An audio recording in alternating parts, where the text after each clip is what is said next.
오늘 올라온 거 보니까 그 이제 유진님이 지금 RCNN 했는데 요게 지금 제가 알기로는 어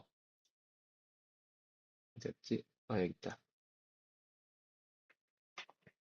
이 딥러닝 논문 가이드를 이제 보면서 하신 것 같은데 이게 제가 설명을 잘 전달을 했었어야 되는데 제가 전달을 잘 못한 것 같더라고요. 그래서 먼저 유진님이 따지고 보면은 일주일을 날린 거가 되는 거죠. 이게 이 스터디가 공부의 효율성도 따졌어야 되는데 이거를 제가 간과를 하지 못해서 정말 죄송합니다. 일단 설명을 드리자면은 여기 사이트에 나와 있는 왜 적은 거야? 밑에 네 됐다. 맞아요. 됐다. 여기 보면은 이제 비전 모델이라고 있고 옆에 이제 뭐 오브젝트 디텍션, 세그멘테이션, 뭐 셀프 슈퍼바이즈 러닝 쭉쭉 있잖아요. 이 비전 모델을 어느 정도 공부를 한 다음에 이 오브젝트 디텍션의 세그멘테이션 쪽에 있는 내용으로 넘어가는 게 일단 딥러닝 모델을 공부를 하는데 좀 더 좋긴 합니다. 이게 왜 그런 거냐면은 일단 그냥 크게 범주로 나눠볼게요. 딥러닝이 시각이 있고 시각이라면 이제 컴퓨터 비전이죠. 그 다음에 언어, NLP라고 하거든요. 내추럴 랭귀지 프로세싱이었나? 이렇게 있는데 언어 부분은 시각에 비해서 조금 어려워요. 근데 이게 어렵다는 게 어떤 의미로 어렵냐면은 이 시각에서 비전 모델이 있고 언어에서 랭귀지 모델이 있을 거거든요. 이때 비전 모델을 먼저 학습을 하고 랭귀지 모델 쪽으로 넘어가는 게 일반적이긴 합니다. 왜 그러냐면은 비전 모델은 이제 비전 모델 배운다고 하면은 대체로 어떤 작업을 주로 하냐면은 이미지 클래시피케이션을 주로 해요. 이미지 분류 작업.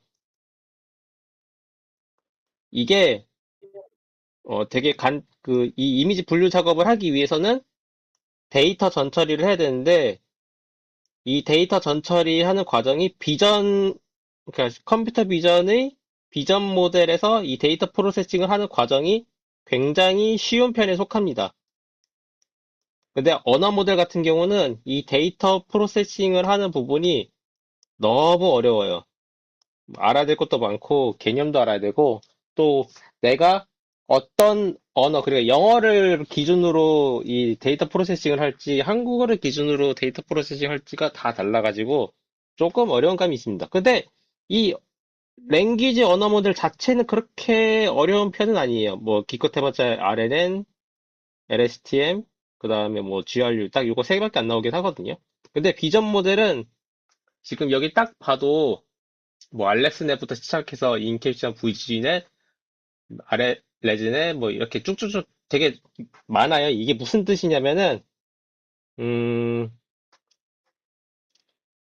비전 모델을 배운다는 게 딥러닝에서 사용되는 그 기초 지식에 해당되는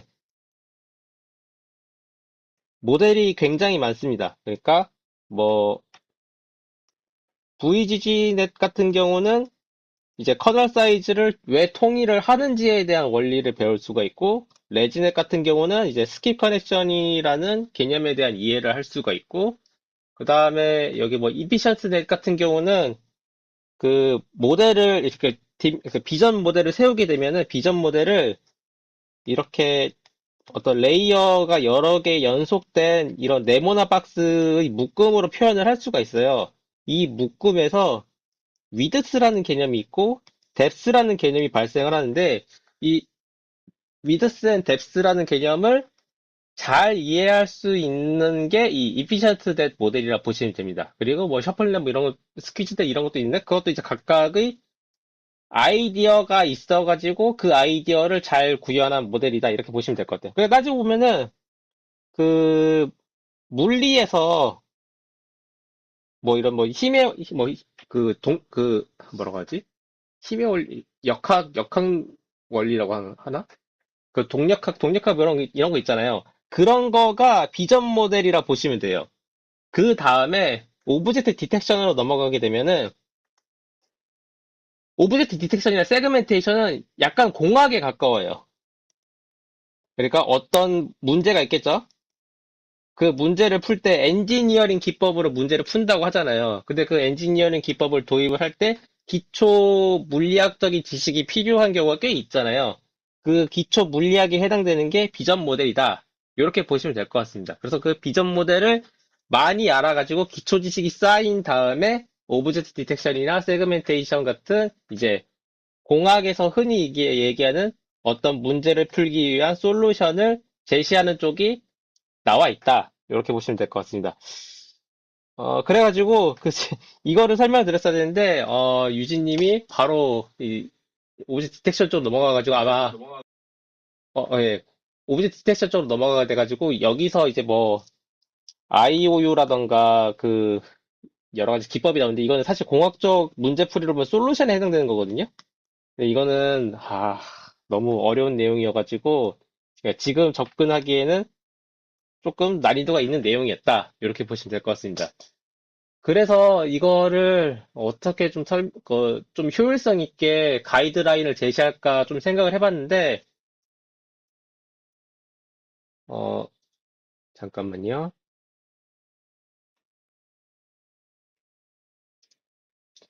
원래는 이제 딥러닝을 위한 논문 가이드라고 해가지고, 여기에 나와 있는 이 아키텍처 기본, 그 다음에 뭐 구글에 이렇게 쭉쭉쭉 순번이 적혀 있어요. 그래서 이 논문에 여기 블로그 사이트에 나와 있는 커리큘럼대로 하는 거를 권장을 하기도 하는데, 이거 말고도 이건 약간 좀 부끄러운 얘기긴 하지만은 제가 이제 인공지능 시각이라고 해가지고 여기 수도권 ICT 이노베이션 스퀘어에서 그 수업 들었던 게 있어요. 거기서 수업을 어떻게 진행을 했냐면은 딥러닝의 그 컴퓨터 비전 쪽을 공부를 하겠다 하면은 파이토치 설치부터 그 다음에 간단하게 이 딥러닝 모델을 왜 쓰는지, 딥러닝 모델을 쓸 때 주로 이제 해결하는 문제가 회귀 모델, 뭐 분류 모델 이런 거에 대한 개념을 잡고 텐서에 대한 내용 잡으면서 이 텐서에서 사용되는 메서드 잠깐 학습을 하고 그다음에 뭐 쭉쭉쭉 넘어가서 CNN 모델, 그러니까 비전 모델이죠. 비전 모델 공부하는 식으로 쭉쭉쭉 넘어가게 되거든요. 그러면서 이제 여러 가지 비전 모델을 공부를 하는데 제가 이 인공지능 시각 같은 거 포스팅은 이 수도권 ICT 이노베이션 스퀘어에서 제공했던 그 CV 커리큘럼을 최대한 충실하게 따르면서 작성을 했던 포스트이긴 합니다. 그러니까 수도권 ICT에서 교육 과정이 어떻게 주차별로 이렇게 나와 있으면 그 주차별에 맞춰가지고 이거를 작성을 했다. 이렇게 보시면 될 것 같아요. 그래서 여기에 나와 있는 포스트에 나와 있는 모델 순번대로 공부를 진행을 해도 나쁘진 않습니다. 이거는 이제 왜 추천을 드리냐면은, 여기서 그때 강의하셨던 분이 그 교수님이셨는데, 대충 교수님 여러 명이 모여가지고, 딥러닝 모델에서 컴퓨터 비전 쪽을 공부를 할 때 어떤 교육과정 커리큘럼을 짜야 될까? 그거를 이제 자신들끼리 토의를 해가지고 이 하나의 그 교육 커리큘럼을 만든 것 같아요. 그러니까 어떻게 보면 검증이 된 교육 커리큘럼이라 보시면 돼요. 그래서 이대로 공부를 하면은 헤매지 않고 좀 빠르게 이 딥러닝에 대해서 여러 가지 공부를 하는데 도움이 될 것 같다. 이렇게 말씀드릴 수 있을 것 같습니다.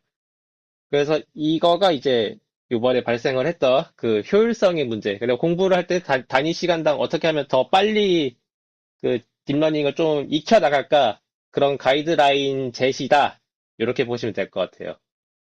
어떻게 제가 하는 얘기가 도움이 됐을는지 모르겠지만 아무튼 그렇습니다. 그래서 뭐 결론은 일단은 이제 이 딥러닝 위한 논문 가이드 쪽으로 먼저 공부를 해가지고 비전 모델 먼저 학습을 하고 그게 그거 말고도 이제 제가 이 ICT 이노베이션 스퀘어에서 했던 강의 커리큘럼 포스트를 따라하는 것도 추천드린다. 이렇게 보시면 될 것 같습니다. 감사합니다. 네. 추천 아주 감사합니다. 네. 요게 하나가 있고요. 그리고, 어, 네, 뭐, 일단 여기까지 하고, 공지는 이 정도로 할게요. 혹시 뭐 질문사항 있을까요? 어, 없으면은, 입니다. 그러면은